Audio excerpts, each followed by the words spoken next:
With this final episode of Boku Dake ga Inai Machi / Erased, I can say with certainty that this is now in my top 20 anime of all time. My favorite top 20 anime. Mainly because, yes, Boku Dake delivers the genres that I love the most, which is psychological thriller, mystery, and a little bit of fantasy, with his revival there.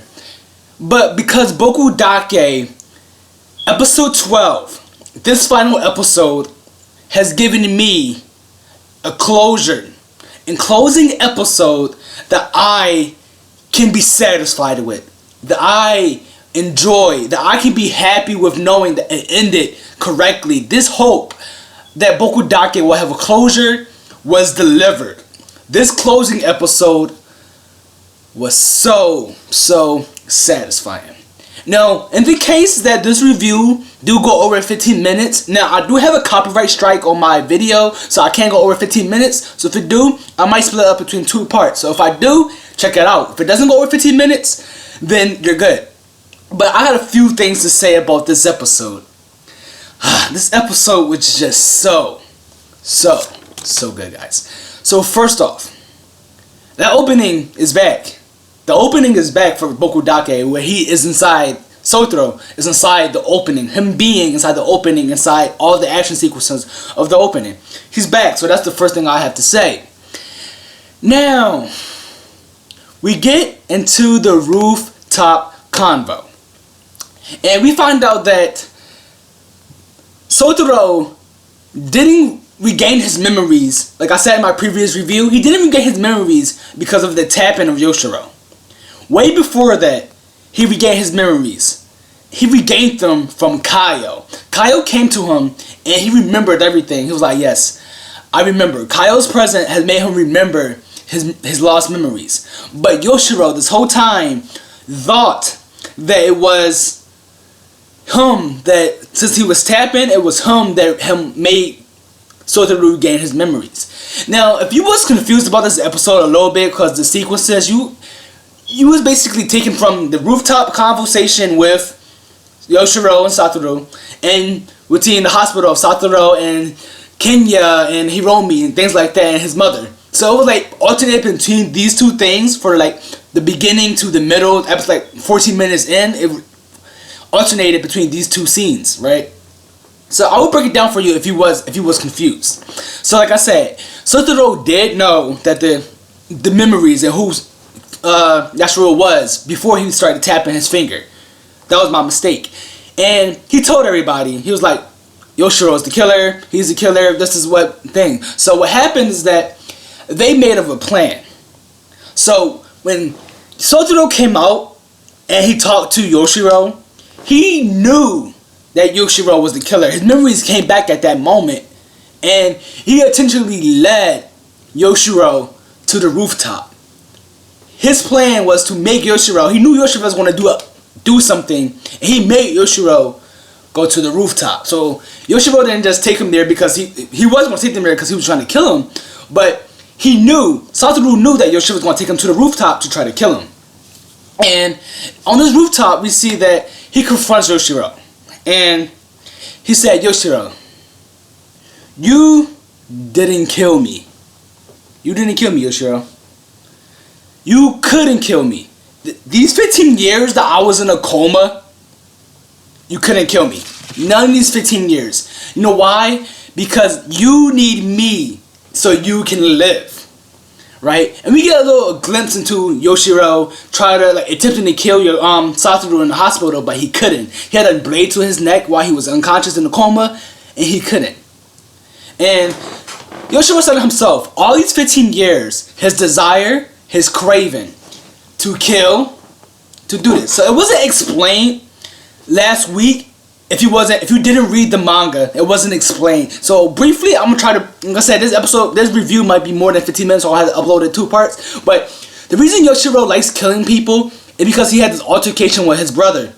This is explained inside the manga. His brother used to beat him up every day, bully him, and Yashiro didn't like this. His brother was really a psychopath. So to avoid this, his brother and him made a deal. Mentioned that he was young at the time. He made a deal that if you give me girls from your school, I won't let it handle you. So when Yashiro's big brother dad was rape these little girls, that Yashiro would lure them, and the brother would rape them inside the shed. And then one time this girl came up to Yashiro, gave him these guinea pigs, like I said in the last episode. He drowned them, and he saved one. At this time, his inner psyche, his mental capabilities was getting crazy. He saved her name, and he loved his hamster. The hamster was his friend. He kept it as a pet. And then one day, while his big brother was raping one of the girls, the mother and them came home. And it was Yashiro's duty to warn him when the mother and them came home. But because he was playing with his pet, he failed to warn the big brother. And the big brother, in an attempt to hide the little girl's scream while he was raping this little girl, sad, tragic. While he was raping this little girl, he holding her mouth. And in the process, suffocated her and killed her.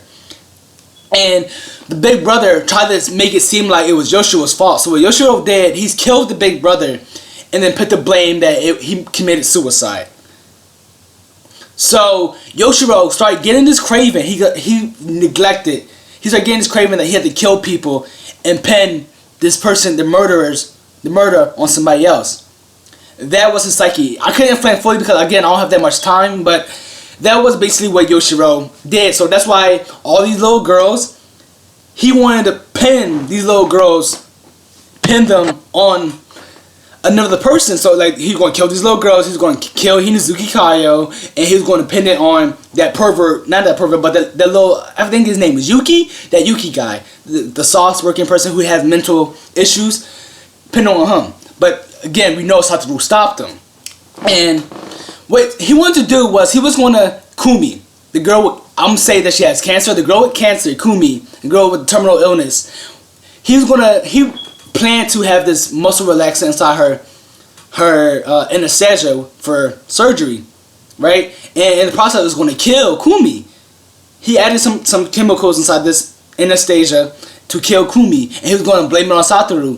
He was going to say, oh, well, it was on the roof, like, Saturo, you did this, and you committed suicide because you felt bad or tormented or messing with Kumi's and basically killing her. So that was going to be the plan that Yashiro had for Saturo. But Saturo knew all this. He was like, this is going to happen. This is what it's like. And in the process of him talking to Yashiro, he said, you wanted to pin the blame on me, right? But he said, when you took Kaio, and Kaio was going with DHS, or Kaio was going to this new home with her grandmother, at that moment, you felt like my dad.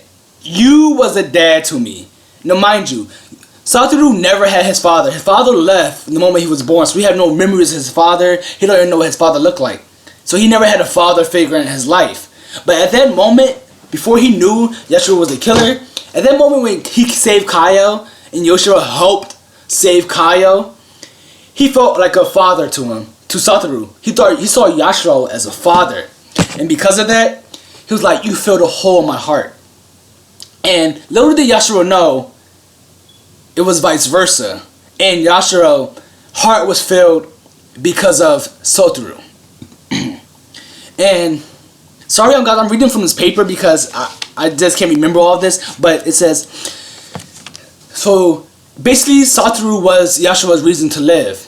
And during this whole 15 years that he was in the hospital, he didn't kill nobody. He didn't kill nobody, didn't murder nobody, didn't blame nobody, didn't put no murders on nobody. At all. They didn't blame nobody, put no murders on nobody. And he couldn't kill Saturo because Saturo was his reason to live. And the biggest part, the climax of this episode, what got me like, oh shit, oh my god, was when Saturo, he rushed his wheelchair to the edge of the roof and he was about to fall.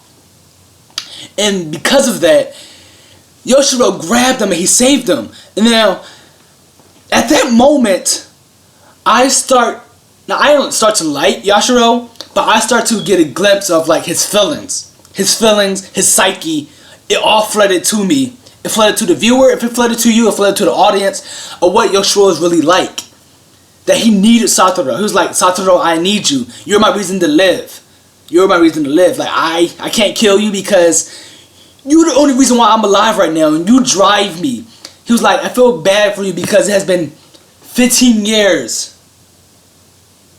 And that was a long time to we waiting for Saturo to wake up. He was like, I've been waiting for you to wake up for 15 years, Saturo. And 15 years is a long time waiting for someone to wake up, just like the mother, just like everybody else. And in this process, Saturo, he grabs Satoru's wheelchair so he won't fall off the edge. And they have this conversation. He was like, the person that knows you the most in this world is me. And I thought that was beautiful. The person that knows you the world is me. And you see Saturo behind, you see the sky behind him. I was like, oh gosh. But eventually Yashiro lets him go and intentionally kills Saturo. Right? He kills Saturo. And because of that, he was like, well, Saturo is dead now. I have no more reason to live. So he was going to go kill himself. And at that moment, he was preparing to kill himself. He looked down, and what he sees is Yashiro alive. He sees the wheelchair empty, no body. He sees Yashiro alive, and you see everybody, Kenya, Hiromi, the mother, best mother of the year by the way, the mother, everybody's down there, and you see like this little big bag that supported his fall, that didn't kill him, down below. And Yashiro at that moment, he was like, funny. It's stuff funny. It reminds me of the moment when Kita got caught on Death Note, when he started laughing because he knew he got caught. He got laughing because he knew it was over for him. And Yashiro was like, okay, it's over for me. And the wank Saturo made was just awesome. He was like, got you. And that was awesome. That was awesome. So like his scheme gets swayed, right? It just gets swayed. And the whole time you see the web on Saturo, I forgot to mention this, but you see the web on Saturo, and you see spider webs. And it shows the connection between Yashiro and Saturo. It shows the connection between them and how they are, basically they feel each other whole. And how Yashiro is like, not like, I would say Saturo, but like how they connect to each other. And that Saturo is that thread that Saturo is the thread that Yashiro had this whole time, that was keeping him alive, keeping him driving and going on and on. And he was like, you killed my friends in the past. I came from the future. You killed my friends in the past. You killed them, but I don't even hate you. I don't hate you, because he was able to save him. And at this moment, Saturo was a hero. He was a hero to everybody, to Kaio, to Hiromi, even to his mother, because he saved his mother. He prevented his mother from dying. And at that moment, Saturo was a hero. Yashiro. I just have to say that even though I know he's bad and he shouldn't have been killing everybody, and he's just twisted, I think he is one of my favorite villains. He is one of my favorite villains. And the way that they set him up in this episode, it's hard to not like him as a villain. Not like he's good, but everybody can have a villain that they like. And I don't really have like a crazy awesome villain that I like, but now Yashiro is definitely a contender for one of my favorite villains. Just because his inner psyche. In the last episode when he was prepared to kill himself because of Saturo. He prepared to kill himself because he was like, Saturo, you filled my heart. Saturo, Yashiro, by far one of my favorite villains, guys. Now, I do plan to do an analysis on part 2.